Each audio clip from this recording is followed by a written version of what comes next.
This is episode 2 of saving Queenie, the little Murray lawnmower with the Briggs Stratton 300E 148cc engine with 4.5 foot-pounds of gross torque.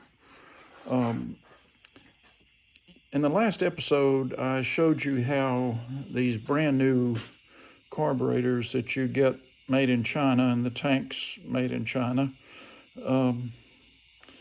often are defective, because what happens is the spring and the stainless steel ball and the needle seat, I'm going to call it a needle seat because that's what it is on a Quantum. They're kind of identical. But it's basically a check valve on these carburetors, so that when you push this primer bulb, you're pressing raw fuel, which is unlike the Quantum carburetor. The Quantum carburetor has a little hole in the bulb, so it's not pushing fuel, it's pushing air. And that's why it's important to make sure your thumb is over the hole on a Quantum. Not so important here, but you do want to press with your thumb and compress this primer bulb. I did put a new one in here because the old one wasn't real flexible. But I showed you in the last video how when I took this carburetor apart that I was correct in why it wouldn't prime, because all of the parts had just fallen out and were rattling around inside here. The little ball bearing, the spring, and the needle seat were all just loose and running around in there. So it's never going to prime. And again, this is what it looks like. Let me try and find where that went. Let's see. There it is. Let's see, this is, no, that's not the right one. That's not the right one. Here we go. Okay, this is what's under that primer bulb. You can see the remnants of the old rubber primer bulb on this one, but the thing I wanted you to focus on is that green thing in the center. That is the same thing you'll find inside a Quantum carburetor, and it's a needle seat. And you notice how the ridge on the rubber is up. So remember that. In these Chinese carburetors, the needle seat is just black rubber, and so it's kind of hard to see which one is the ridge side and which one is up. But you can see it if you really look at it. And so you want that ridge to be up. And when I reinstalled the black needle seat, after first you put the spring in, then you put the stainless steel ball, then you put the needle seat, and it fits so badly in these Chinese carburetors that it just pops out. So you push down on it, and if you wait a couple seconds on this one, it would go boink, and it would just pop out because the spring pushes it all back out. And so my method to address that is to get a tube of super glue, and I put a little drop there and a little drop over there. On the outside edge, you certainly don't want any super glue down in the middle, because you want that ball to move freely up and down against that spring. And the reason you want to do that is what's happening is when you push that primer bulb, it's full of fuel, and it forces it past that ball. It compresses the spring, moves the ball out of the way, and the fuel shoots past it and into the manifold, so it can be consumed by the spark of the engine. It's burned and used when you pull the cord. And it's a lot of raw fuel which you need to start a cold engine. So what happens is that little bit of super glue, which does not dissolve with gasoline, it's impervious to that. So that super glue kind of seals the outside edge of that needle seat and prevents it from popping out. So it makes it more stable and makes it adhere, and it stays in place. And you say, well, how do you know that? Well, because it primes now, see? So I'm going to show you this. If you'll look down in here, this thing would not prime. I reinstalled the needle seat. I reinstalled the spring and the ball. Now watch this. You see that? So this carburetor is going to prime, or it does prime rather. What I'm saying is, and this engine will probably run. I got this in pieces. The tank was just hanging off, and so I had to reinstall it. And I had to find this spring because it was missing. And see, it's on there now. I've got it over here in this position because when you buy these new tanks and you try and install them on your old Briggs and Stratton, you're going to find they don't fit real good. And you kind of have to customize them. And what I mean by that is, you see this plate? It's not straight anymore because this tank will not line up and fit onto the manifold with this plate in its straight position. So you got to bend it out, all right, this way, and then I get a vice grips or whatever, and then I bend this end right back in so the screw hole will line up with the hole here. So you can see this thing's wonky now, but at least it'll work. But then the other problem is these new tanks, they design them to fit on this manifold size-wise, but then they don't fit this plate here, like I just explained, but they also don't fit here, see? So the bottom edge of this plate strikes this edge of the tank, and it keeps it from attaching, keeps it from lining up, because everything, and so you got to be careful here, because if you try and over tighten this, you'll damage the seal on the tank, and then you'll have a leaking tank. So you have a brand new tank and it's leaking everywhere.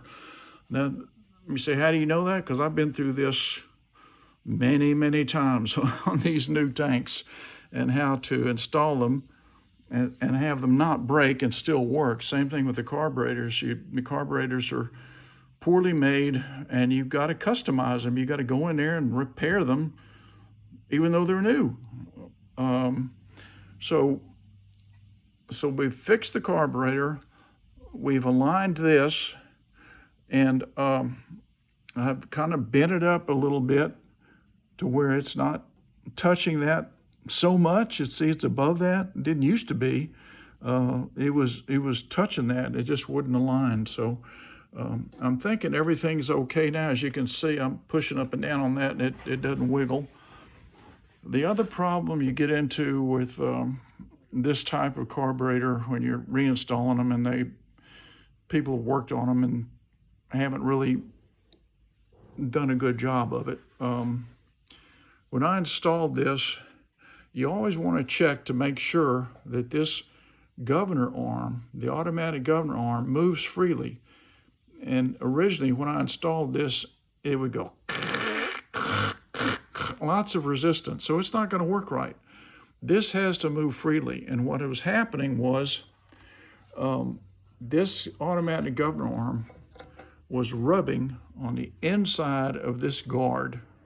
This guard just, keeps trash and dirt and things like that from getting up on this governor arm and building up in there. So I know this is kind of ugly, but at least this moves freely now. See this? It's not rubbing anything, it's not striking anything. So the automatic governor is going to work the way it's supposed to. So to install this brand new tank that I got from this guy, and he had given up on it, and I know why, because it's just, very few people know about this problem in here that you get into with these carburetors. He just gave up on it because it wouldn't prime, because the little pieces are all falling out in there. So that's been repaired. You have to repair this or customize it to fit this new tank. I've done that.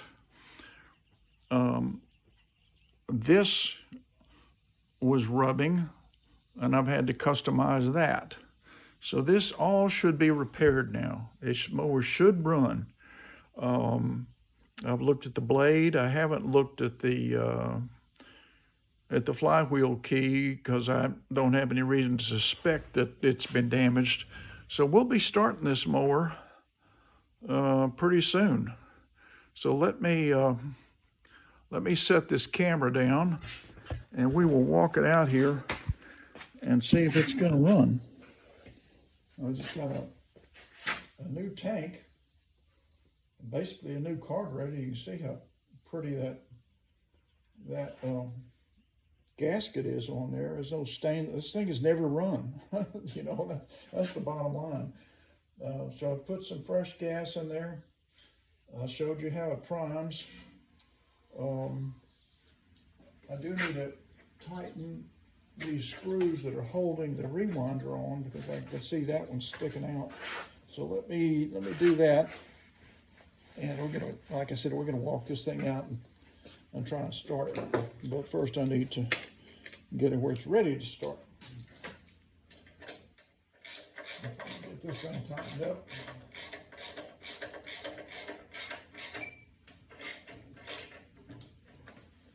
And this one. By the way, I've got basically a washer on there. I've got it made, it's made of rubber.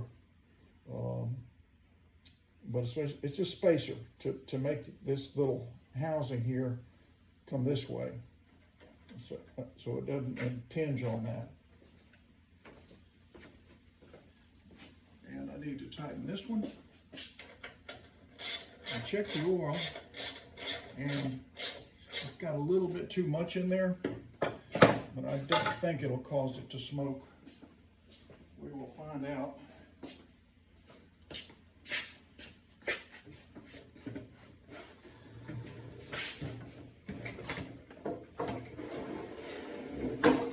I checked the spark plug, and it's okay. So let's walk this whole little affair out here in the backyard. And we're gonna see if this mower's gonna run.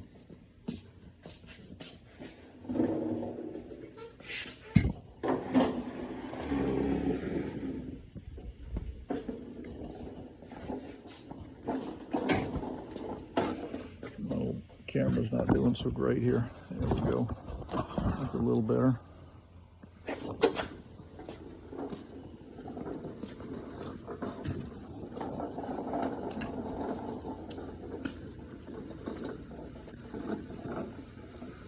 Just be patient with me here. I've got to walk it out to the back, because if it smokes, I don't want it getting all over my neighbor's yards.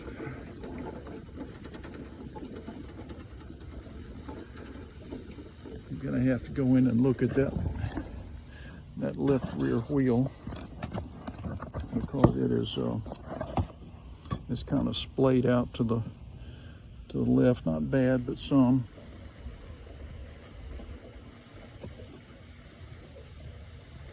I apologize for the camera, but I don't know a better way to do this.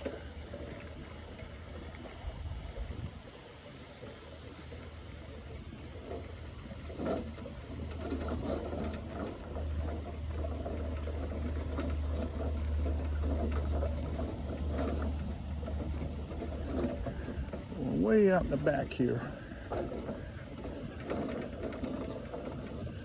That's where I usually start them up. Yep, I work on mowers all the time. If you like this video, please like and subscribe, and check out my other ones.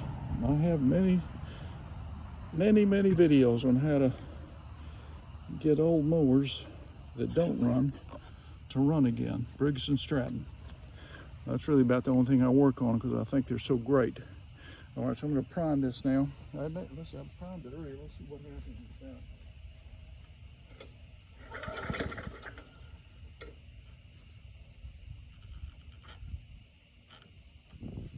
2 squirts.